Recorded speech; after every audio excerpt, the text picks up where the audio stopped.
Welcome to the bird media. నేను మీ పవన్ కృష్ణమూర్తి. రాయలసీమకు సంబంధించి ఈనాడు పత్రికలో ఒక చిన్న వార్త వచ్చిందండి. ఎంపీ అయినా మాకు 10% ఇవ్వాల్సిందే అని. అయితే ఈనాడు వారికి లేదు, ఏ పత్రిక అయినా ఏ ఛానల్ అయినా సరే ముందుగా చెప్పాల్సింది ఏంటంటే, దయచేసి ఫోన్లో బెదిరించిన ఎమ్మెల్యే సోదరుడు అని పెట్టారు కాబట్టి సదరు ఎమ్మెల్యే ఎవరు, ఆయన సోదరుడు ఎవరు, ఈ వార్త కూడా వేస్తే బాగుంటుంది. లేదంటే ప్రజలకి నిజాన్ని చెప్పడంలో ఫెయిల్ అవుతున్నారు అనుకోవాలి. ఇది కేవలం ఈనాడు వరకే కాదు, అది ఆంధ్రజ్యోతి అయినా, ఆంధ్రభూమి అయినా, వార్త అయినా, ఇంకోటైనా, సాక్షి అయినా, ఏదైనా సరే ఆ పేర్లనేవి మెన్షన్ చేసి ఇగో ఫలానా ఎమ్మెల్యే, రాయలసీమకి సంబంధించినటువంటి ఎమ్మెల్యే. రాయలసీమకి సంబంధించిన అంటే మొత్తం ఎంతమంది ఎమ్మెల్యేలు ఉన్నారు? 4 జిల్లాల్లో కలిపి ఎంతమంది ఎమ్మెల్యేలు ఉన్నారు? ఆ ఎమ్మెల్యేలో ఎవరు? ఆ పేరు వేయాలి కదా, ఏ ప్రాంతం అనేది కూడా వేయాలి కదా. అనంతపురం ఎంపీ, సరే అనంతపురం ఎంపీకి సంబంధించి అనుకుందాం, ఎంపీ గారిని బెదిరించారు, ఎంపీ గారు అయితే ఏంటి అని అడుగుతున్నారు అన్నప్పుడు అనంతపురం ఎమ్మెల్యే అనుకోవచ్చా? అనంతపురం జిల్లాకు సంబంధించినటువంటి ఎమ్మెల్యే అనుకోవచ్చా? ఎలాగ మరి? రాయలసీమ ఉమ్మడి 4 జిల్లాలు, విభజితం కాదు, ఉమ్మడి 4 జిల్లాల్లో ఉన్నటువంటి ఎమ్మెల్యేల పేరు ఎవరు అనేది చెప్పాలి కదా. ఇప్పుడు ఎవరిని అంటాం అది? బట్ జరుగుతున్నటువంటి ఇది అని వార్త వేశారు కాబట్టి ఏమో నిజమే అనుకోవాలేమో, ఎందుకంటే దీని మీద చాలామంది అవును ఇలాగే జరుగుతోంది అని అంటున్నారు కాబట్టి. ఏమన్నట్ట, ఎంపీ అయితే ఏంటి, పనులు చేయాలంటే మాకు 10% కమిషన్ ఇవ్వాల్సిందే. దేని మీద? 7 కోట్ల విలువైన పైప్ లైన్ పనుల్ని టెండర్ ద్వారా దక్కించుకుని పనులు మొదలుపెట్టారు. స్థానిక ఎమ్మెల్యే ఆ గుత్తేదారుకు ఫోన్ చేసి పనులు తమకు అప్పగించాలి అని, లేకపోతే 10% కమిషన్ ఇవ్వాలి, ఏదైనా ఉంటే ఎంపీతో మాట్లాడుకోవాలి. ఎంపీతో మాట్లాడే బాధ్యత ఎమ్మెల్యే తన తమ్ముడికి ఇచ్చారట. ఎమ్మెల్యే సోదరుడు ఎంపీకి నేరుగా ఫోన్ చేసేసి స్థానికంగా పనులు ఎవరు చేసినా సరే 10% ఇవ్వాల్సిందే అంటూ డిమాండ్. నాకు థ్యాంక్ యూ, చాలా చక్కగా దీనికి సంబంధించి అభినందనలు, శుభాకాంక్షలు. ఎందుకంటే ఎమ్మెల్యే తమ్ముడు గారు అధికారం చలాయిస్తున్నారు, ఎమ్మెల్యే గారి బాధ్యతలు ఇచ్చారు కాబట్టి, అది కూడా కూటమి ప్రభుత్వంలో.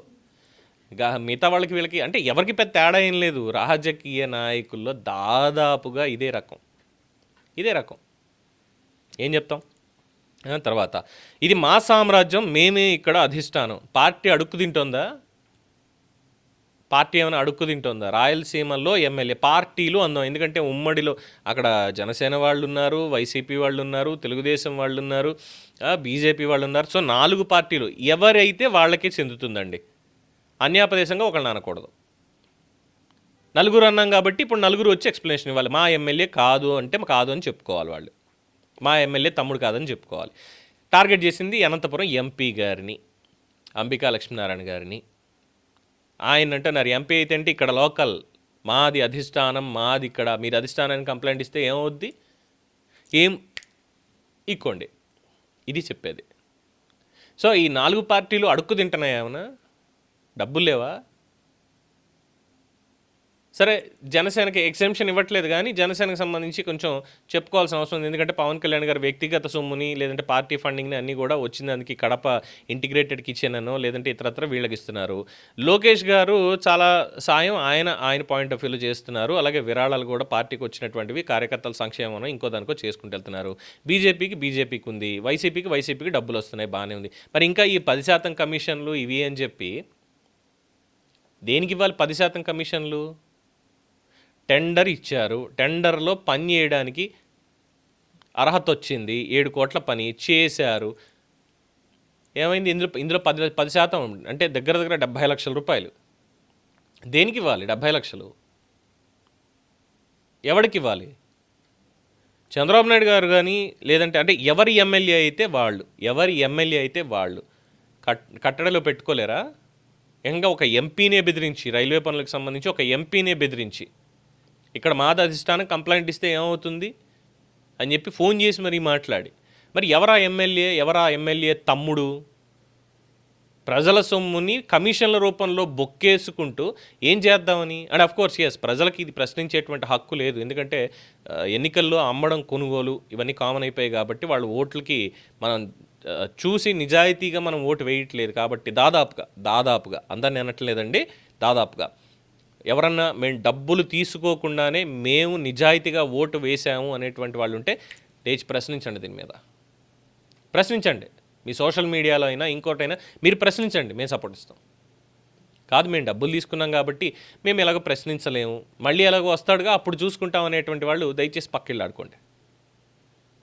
సో ఇది ప్రభుత్వంలో జరుగుతున్నటువంటిది. పార్టీ పెద్దలకు ఫిర్యాదు చేస్తే వదిలేస్తాం, ఇది మా సామ్రాజ్యం, ఇక్కడ మేమే అధిష్టానం, మేము అడిగినట్లు 10% కమిషన్ ఇవ్వకపోతే పనులు చేయనివో, డబ్బులు ఇవ్వకుండా పనులు కొనసాగిస్తే సామాగ్రి ఎత్తుకెళ్ళిపోతాం. లోకేష్ గారి ఆఫీసు ఆరా తీసినట్లు సమాచారం. తీయండి, ఏం చేస్తారు? ఆరాలు తీసి మాత్రం ఏం చేయగలరు? జగన్మోహన్ రెడ్డి హయాంలో ప్రభుత్వ ఆస్తుల్ని తాకట్టు పెట్టేసి మరీ అప్పులు తెచ్చాడు అన్నటువంటిది వాస్తవాలు కనిపిస్తున్నాయి. దాని మీద ఆరోపణలు చేసిన ప్రజలు నమ్మారు, ఎన్ని అయ్యాయి, అధికారాన్ని కూటమికి ఇచ్చారు. కూటమి అధికారంలోకి వచ్చిన తర్వాత చాలామంది ఎమ్మెల్యేల పనితీరు ఈ విధంగానే నడుస్తోంది, కలెక్షన్ కింగులు అయిపోయారు, వసూలు రాజాలు అయిపోయారు అన్నటువంటి ఆరోపణలు చాలా బలంగా వినిపిస్తున్నా చర్యలు లేవు.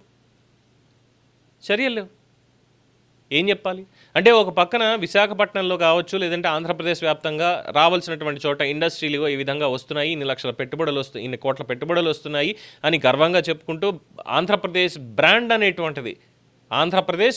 అనేటువంటిది అంతర్జాతీయంగా ఎస్టాబ్లిష్ అవుతోంది అని చెప్పి ఆనందిస్తున్నటువంటి తరుణంలో రాయలసీమకు సంబంధించి కేవలం రాయలసీమ మాత్రమేనా?